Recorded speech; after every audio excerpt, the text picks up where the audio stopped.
नमस्कार, मैं पूजा। बिहार न्यूज में आपका स्वागत है। खबरों की ओर बढ़ने से पहले एक नजर आज की सुर्खियों पर।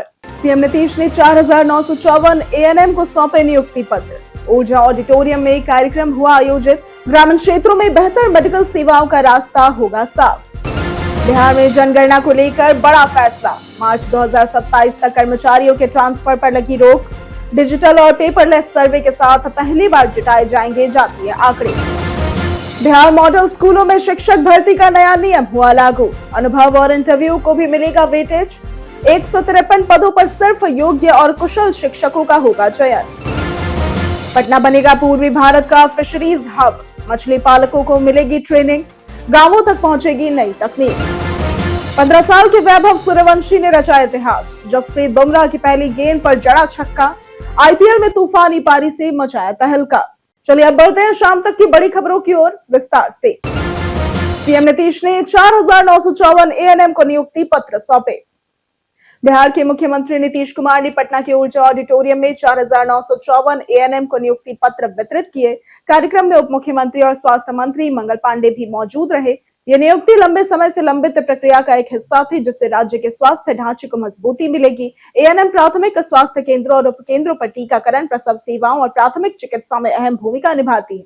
इस पहल से न केवल रोजगार के अवसर बढ़े हैं, बल्कि मातृ एवं शिशु स्वास्थ्य सेवाओं में सुधार और ग्रामीण स्तर तक बेहतर स्वास्थ्य सेवाएं पहुंचाने में मदद मिलेगी। बिहार में जनगणना के लिए कर्मचारियों के ट्रांसफर पर लगी रोक। बिहार सरकार ने जनगणना कार्य की सुचारू तैयारी के लिए 1 साल तक चुनिंदा सरकारी कर्मचारियों और अधिकारियों के ट्रांसफर पर रोक लगा दी है। ये रोक मार्च 2027 तक लागू रहेगी और विशेषकर उन कर्मचारियों और अधिकारियों पर जो सीधे जनगणना में जुड़े हुए हैं। देश भर में 1 अप्रैल 2026 से जनगणना शुरू हो चुकी है, जबकि बिहार में स्वगणना 17 अप्रैल से 1 मई तक होगी। मकानों का सूचीकरण 2 मई से 31 मई तक होगा। 9 से 27 फरवरी 2027 के बीच विस्तृत सर्वे किया है। 9 से 27 फरवरी 2027 के बीच विस्तृत सर्वे होगा, जिसमें पहली बार जातीय आंकड़े भी जुटाए जाएंगे। डिजिटल पेपरलेस प्रक्रिया अपनाई जाएगी। योग्य और कुशल शिक्षक ही बिहार मॉडल स्कूलों में चयनित होंगे। बिहार में मॉडल स्कूलों में शिक्षक नियुक्ति अब पूरी तरह से अंक आधारित और बहुस्तरीय हो गई है। कुल 153 पदों के लिए चयन प्रक्रिया शैक्षणिक योग्यता 40 अंक, शिक्षण अनुभव 30 अंक, पूर्व प्रदर्शन और व्यक्तिगत साक्षात्कार 20 अंक के आधार पर होगी। चयन निष्पक्ष बनाए रखने के लिए 5 सदस्यीय समिति गठित की गई है, जिसमें डीईओ सदस्य सचिव होंगे। आयु सीमा 50 वर्ष निर्धारित की गई है। उम्मीदवारों को सभी दस्तावेज स्व अभिप्रमाणित और सत्यापित कराना अनिवार्य है। इस प्रक्रिया से योग्य और सक्षम शिक्षक ही चयनित होंगे, जिससे शिक्षा की गुणवत्ता बढ़ जाएगी। बिहार में हथियार लाइसेंस के लिए तय हुई सख्त समय सीमा। बिहार सरकार ने शस्त्र लाइसेंस प्रक्रिया को तेज और पारदर्शी बनाने के लिए नया आदेश जारी किया है। अब डीएम और एसपी को हर महीने गृह विभाग को रिपोर्ट देनी होगी कि कितने आवेदन आए और उन पर क्या कार्रवाई की गई। पुलिस रिपोर्ट 30 दिनों में देना अनिवार्य होगा और उसके बाद 60 दिनों के भीतर लाइसेंस पर निर्णय लेना होगा। जिलों को लंबित मामलों, खासकर 90 दिनों से अधिक पुराने आवेदनों का भी विवरण देना होगा और इस कदम का उद्देश्य प्रक्रिया में तेजी लाना, जवाबदेही तय करना और लोगों को सरकारी दफ्तरों के चक्कर से राहत देना है। बिहार के शहरी निकायों का राजस्व संग्रह वित्तीय वर्ष में हुआ दोगुना। बिहार के शहरी निकायों का राजस्व संग्रह वित्तीय वर्ष 2025-26 में 908 करोड़ रुपए से अधिक हो गया, जो पिछले वर्ष 432 करोड़ रुपए से दोगुना से अधिक है। इसमें होल्डिंग टैक्स की वसूली 565 करोड़ रुपए से अधिक रही, जो लक्ष्य का 106% है। उप मुख्यमंत्री विजय कुमार सिन्हा ने बताया कि ये वृद्धि शहरी प्रशासन की बेहतर वित्तीय स्थिति, पारदर्शिता और डिजिटल प्रक्रियाओं के परिणाम स्वरूप हुई है। ऑनलाइन भुगतान, समयबद्ध कर निर्धारण और नियमित मॉनिटरिंग से नागरिकों की भागीदारी बढ़ी। बढ़ा राजस्व शहरी आधारभूत संरचना, स्वच्छता, जलापूर्ति और सड़कों के विकास में उपयोग होगा। बिहार खेल विश्वविद्यालय ने सत्र 2026-27 में ऑनलाइन प्रवेश प्रक्रिया की शुरू। बिहार खेल विश्वविद्यालय राजगीर यानी कि बीएसयूआर ने सत्र 2026-27 के लिए विभिन्न खेल पाठ्यक्रमों में प्रवेश प्रक्रिया शुरू कर दी है। इच्छुक छात्र 8 अप्रैल यानी कि आज से 30 अप्रैल तक ऑनलाइन आवेदन कर सकते हैं और इस बार bachelor of physical education and sports यानी कि BPS, post graduate diploma in sports coaching और स्पोर्ट्स मैनेजमेंट यानी कि पीजीडीएसएम में दाखिला मिलेगा। प्रवेश के लिए कोई लिखित परीक्षा नहीं होगी, बल्कि 12वीं स्नातक अंकों, खेल प्रदर्शन और फिजिकल टेस्ट के आधार पर ही चयन होगा। इस सत्र में नए खेल और कोर्स भी जोड़े गए हैं। सीटें सीमित है और सभी पाठ्यक्रम यूजीसी मानकों के अनुरूप है। पूर्वी भारत का नया फिशरीज हब बनेगा पटना। राष्ट्रीय मत्स्य विकास बोर्ड यानी कि एनएफडीबी का क्षेत्रीय कार्यालय पटना के नंदलाल छपरा में खुलेगा, जिससे मछली पालकों को हैदराबाद नहीं जाना पड़ेगा। अप्रैल के अंतिम सप्ताह से इसका अस्थायी कार्यालय काम शुरू करेगा और ये केंद्र बिहार समेत पूरे पूर्वी भारत का फिशरीज हब बनेगा, जहां से उन्नत मछली बीज, फिश फीड और ट्रेनिंग आसानी से उपलब्ध होगी। बायोफ्लॉक जैसी आधुनिक तकनीक सीधे गांवों तक पहुंचेगी और इसके साथ ही सरकारी योजनाओं की मॉनिटरिंग और सब्सिडी का लाभ भी सीधे किसानों को मिलेगा, जिससे उत्पादन बढ़ेगा। बिहार में 5 जिलों में लगेंगी 15 नई फैक्ट्रियां और रोजगार बढ़ेगा। बिहार में 5 जिलों में लगेंगी 15 नई फैक्ट्रियां और रोजगार बढ़ेगा।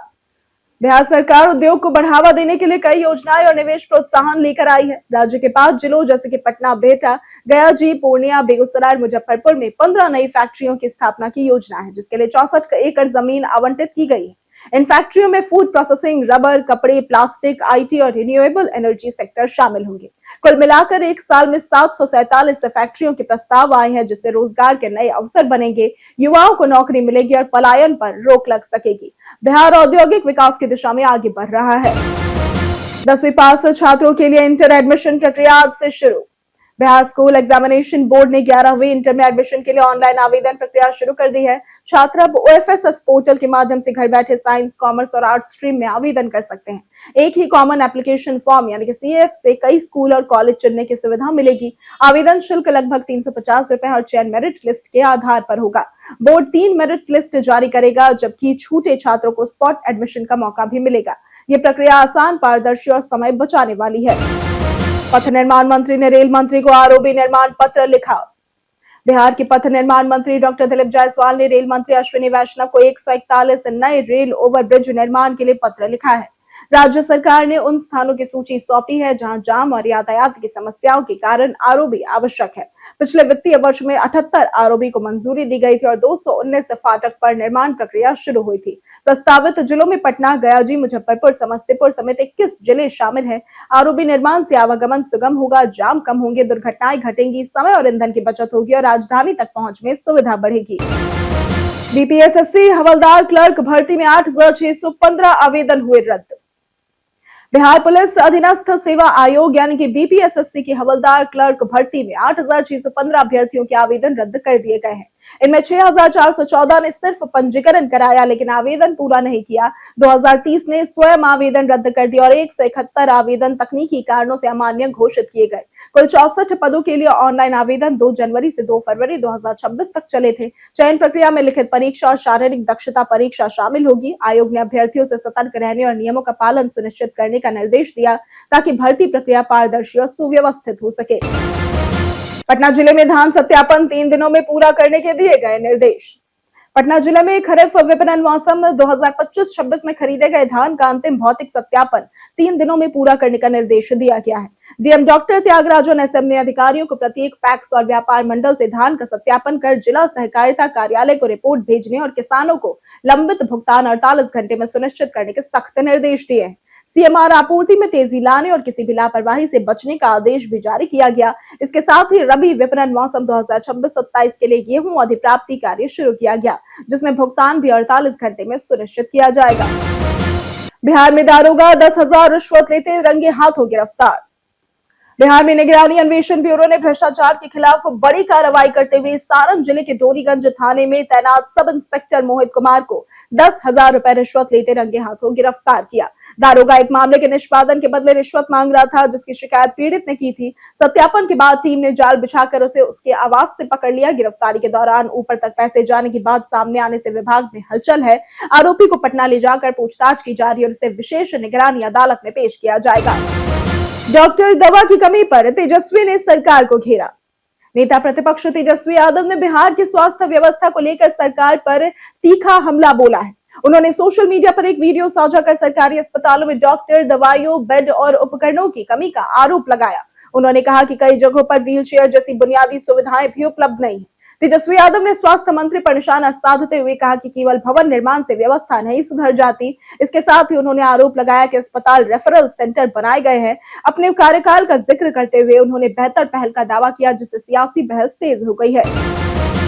15 वर्षीय वैभव ने जसप्रीत बुमराह की पहली ही गेंद पर जड़ा छक्का। गुवाहाटी में 15 साल के वैभव सूर्यवंशी ने आईपीएल का इतिहास बदल कर रख दिया। राजस्थान रॉयल्स के इस युवा बल्लेबाज ने पहली बार दुनिया के नंबर 1 गेंदबाज जसप्रीत बुमराह का सामना करते हुए उनके ऊपर 2 धमाकेदार छक्के जड़े। पूरी पारी में वैभव ने कुल 5 छक्के और 1 चौका मारा, जिससे मुंबई इंडियंस की टीम कभी मुकाबला नहीं कर सकी। वैभव और यशस्वी जायसवाल की तूफानी शुरुआत ने सिर्फ रॉयल्स की पारी को चमकाया ही नहीं, बल्कि आईपीएल में युवा खिलाड़ियों की धमाकेदार भूमिका को भी नए आयाम दिए। बीते दिन हमारे द्वारा पूछे गए सवाल का जवाब आप लोगों में से बहुत लोगों ने हमारे कमेंट सेक्शन में लिख कर दिया है। जिन्होंने हमारे द्वारा पूछे गए सवाल का जवाब दिया है, उनके नाम है लक्ष्मी मेहता, संजीव कुमार, रंजय तिवारी, दीपक कुमार, सोनी देवी, मिंटू ठाकुर, नौशाद रजा, अमित कुमार, कामेश्वर सिंह, विनोद शाह, रंजीत मिश्रा, बाबूलाल मरांडी, रवि मोहन वर्मा, हरेंद्र सिंह, राम बाबू दास, बारूद पटेल, राजेंद्र तांती, अर्जुन राम, कमल चौधरी, राजीव पंडित, राकेश मिश्रा, रोहित कुमार, जितेंद्र ठाकुर, अनवर करीम खान और अबोध कुमार। इसी के साथ बढ़ते हैं आज के सवाल की ओर। आज का सवाल है, क्या आपको लगता है कि लोग अब सामने कम और ऑनलाइन ज्यादा बातें करते हैं? आप अपना जवाब हमें हमारे कमेंट सेक्शन में लिखकर जरूर बताएं।